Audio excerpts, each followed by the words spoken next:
Hello, good evening. Hi, Lauren. It's a pleasure to meet you. Thank you so much for agreeing to be interviewed for my English school project. Of course. Yes, so this interview will be posted on my December Straightness YouTube channel and on the Scoliosis Warriors page, so be sure to check that out. All right, so without further ado, let's get started with this interview. Just to let the audience know, there are two sections, one for those who had surgery and one for those who did not have surgery. So if you could just let the audience know what section you fall under. I will be in the section who has not had surgery. Okay, perfect. Thank you. All right. How did you find out you had scoliosis? I found out at a regular doctor's appointment when I was 11 years old. Wow, yeah, that's the same way I found out. What were your thoughts about scoliosis? At that time, I didn't really think about it that much, and it didn't seem like a big deal because it would be a couple more years before I would start having treatment. So I thought it was just a sort of thing in my life, but it wouldn't really have too much impact. I knew what it was, but not much beyond just like a curved spine. Okay. Was scoliosis something you knew before? Was scoliosis something you knew about before you were diagnosed? I think I probably did know about Oh, it, but not on a surface, not anything more than a very surface level. wow. Okay. How old were you when you were diagnosed, and what was your curve degree? So I was 11 years old, almost 12, and my curves were 12 and 10 for thoracic and lumbar, respectively. So I have, Wow. So you had two curves.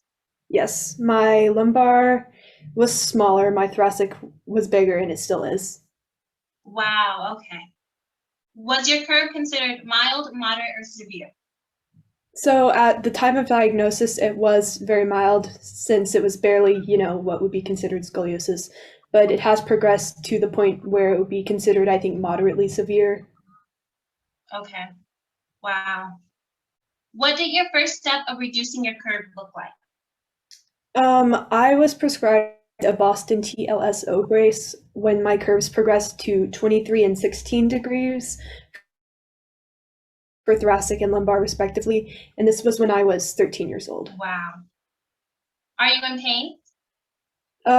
At first, when I was younger, I didn't really experience any pain, but as I got older, it started sort of creeping in, and this year it has increased to more noticeable levels, I guess. And it's more noticeable when I'm have to sit for long periods of time, which I do a lot because I'm a musician, so I play in the orchestra and band here at my university. As Oh, wow. it's most noticeable when I'm playing violin because I have to sit up very straight to play. And it still hurts when I'm playing oboe, which is less because I'm sort of holding it like this instead of having to sit up. And also with the violin, I'm moving my arm like this, and the place where I have a rib hump and sort of my shoulder blade is sticking out is on this side, so I think it probably irritates it more. But yeah, Wow. the main uh, pain that I experience, and it's increased this year, I think, partially because last year there was a lot of sitting around, not doing much, but this year I was able to return to those things, and so then that's when it sort of came back. Wow. Well, that is amazing. You can play a lot of instruments. That's impressive. Has scoliosis affected your self-esteem? It has. Before scoliosis, I don't think I really had any issues with my appearance, and it's not something I really focused on.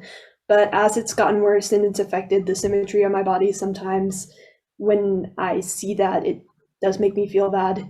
And I think we'll talk about this later with the bracing, but that was also an experience that was negative for my mental health and sort of self image. Yeah. Okay. So, how old were you when you started non-surgical methods?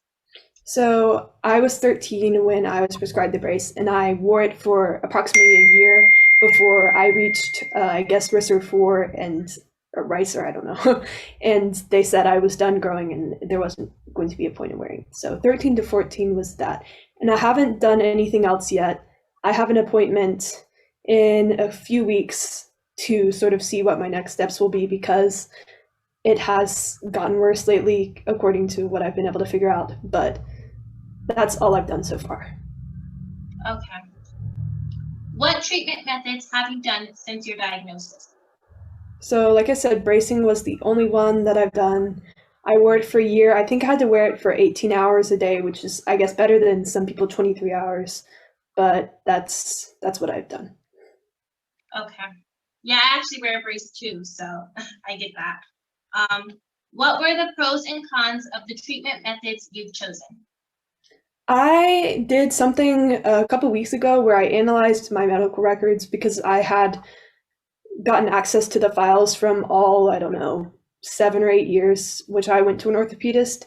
And interestingly enough, even though the data within the year I had the brace varied, just the first and last measurements, it seems like my curve was stable during that time. But of course, after I got out of it, it started progressing again.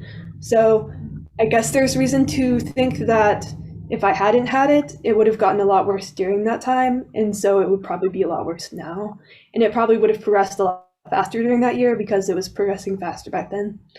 But of course, it was very difficult mentally as well as physically because I didn't really have any external support. And I know there's a lot of things people have now where they get plugged in and they have sort of communities, but I didn't know about any of those things. So it was kind of just me. And so I tried to keep it a secret, and that was kind of isolating. And so, aside from all the physical stuff you already know, just having to deal with it on my own was not ideal. Yeah. Did you ever consider surgery? At the point in which I was still going to an orthopedist, my curve had never gotten to the point where it would be considered for surgery because my last appointment, I finished out at 40 degrees for my lumbar, I mean, for my thoracic, and 32 for my lumbar. But since then, I've been able to tell that it is still getting worse, which is more common when the curve does end at around 40 degrees or higher. And so I tried to get an X-ray at my general doctor, and they only ended up getting a chest X-ray, so it was only the top part of my curve. But based on my own analysis of it, which could obviously be faulty, but I figured out that it has progressed at least 5 and maybe possibly 10 degrees, anywhere from 5 to 10 degrees within the past 3 years since I've been to an orthopedist. So depending on what I hear at my upcoming appointment, it may be something I have to consider because if it does keep progressing at that rate, it could get anywhere from the 60s to 70s in the next 10, 20 years. And of course, when you're older is not the best time to have a surgery. So it is something I would be willing to consider, but I'm still waiting to hear, I guess, what the doctor will tell me. Okay, wow. Why didn't you choose to go with surgery? At that point, when I was still being treated, they didn't recommend it, of course. And so I sort of thought I was done with everything. Like I knew I still had scoliosis, but I thought that was sort of the end of it. So that's why I didn't really think about it then. But of course, now I am thinking about it as I'm learning more about how it's going and everything. Yeah. No, I mean, I know personally for me, like, especially when like it's like when you're a kid, when you grow, your spine does too, so it will get worse. But initially, I thought of like, okay, it's just gonna stay here, but then it also progresses as you go. So yeah. Do you think you'll consider surgery in the future if your curve worsens and you already mentioned that you may consider it? So It's definitely something that's been on my mind a lot lately because I got those x-rays back only in March, even though they were taken in December.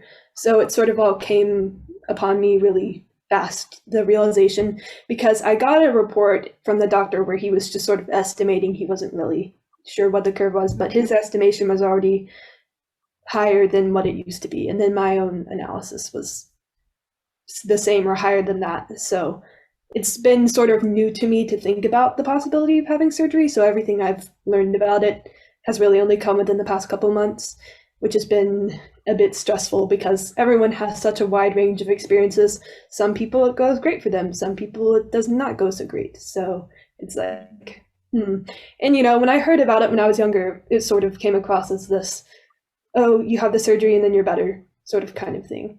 And so that's why I didn't really think about it that much then. And I was like, it's probably not that bad.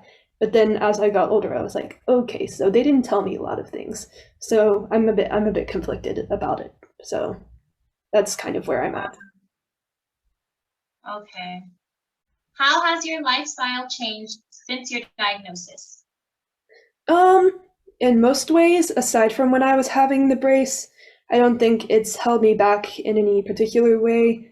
Aside from when I'm sitting in rehearsals, I'm obviously still going to the rehearsals and it's not stopping me from doing that, but it is distracting and it has made me sort of decide it's not the only factor in this decision, but I decided I wasn't really interested in pursuing playing in orchestras full time, partially just because I didn't think I would be able to sit up for that long as I got older. But it's not the only reason. I think if that was the one thing I really wanted to do, I could maybe consider it, but it was just part of my decision. But other than that, I mean, I'm not sporty or active by any means, but I can do those things if I want to. Like a couple weeks ago, I had this weird thing where I was like, I'm gonna go to the gym. So I went to the gym and I ran and I swam and I biked, and it actually was surprisingly decent for not having done anything like that in a while. Because I did a lot of athletic things when I was younger, more than now, of course. So it hasn't held me Wow. back that way. And so I think for now, it's more about how it could get worse in the future and just the kind of pain I'm experiencing now that has me concerned more than what's already happening. Yeah, no, and that makes sense. Like, you don't know anyone's story. I wear the brace. I didn't have surgery, but just how listening to you, like, it may get worse to do this. Mine has gotten worse, especially like since I'm a kid and still growing. But everyone's story is just so different. But I know whatever you're gonna choose is gonna be amazing. Um, and as for like the isolation, like I have two siblings, two older brothers, and my parents do not have scoliosis, nor do they, nor my brothers. So I'm the only one who has it. So I did feel like kind of isolated when I found out. And my mom helped me out through a lot of stuff as she was helping me with my treatment and stuff. So that's why I have my channel, Destination Straightness. It's kind of like to get people more connected. Like, you're not alone in this, because when you were just saying, yeah, it feels kind of isolated, and then the self-esteem wise, it's like, yeah, I get that. So if ever you have time, you can check out my channel. And like I said, go to the Scoliosis Warriors page, because there are some people who had not had surgery and who have had surgery. But either way, Lauren, you are an amazing scoliosis warrior. Whether you don't know what to do right now, I feel like you still have a lot of life ahead of you. So whatever you choose, I know you're going to be amazing at it. And then you're just amazing with instruments. So yes, so I think you're going to do amazing in the future. And I'm so glad that people like you are out here having these channels, having these conversations, because I can tell that things like this will make a difference for kids who are going through the same thing. And that's really awesome that you're doing this and you're willing to talk about it. Because back when I had a brace, I didn't want to talk about it at all because I was afraid people would think negatively about me. And I didn't want that to be the only thing people thought of when they thought of me. But knowing what I know now, I wish I could have done things differently. And I think maybe if I had access to things like what you're doing and everything, maybe it would have been different. So I think you're definitely going to help a lot of people. Yes, and you are too. Like, you're inspiration to me right now. You're like older than me, so I can look up to you. So yes, you are an amazing scoliosis warrior. Whether you get surgery or not, you're gonna do amazing things. You already are. So yes, keep having that positive attitude. And thank you so much for coming on my channel. Of course, I'm glad I could help. All right, thank you. Bye. Bye.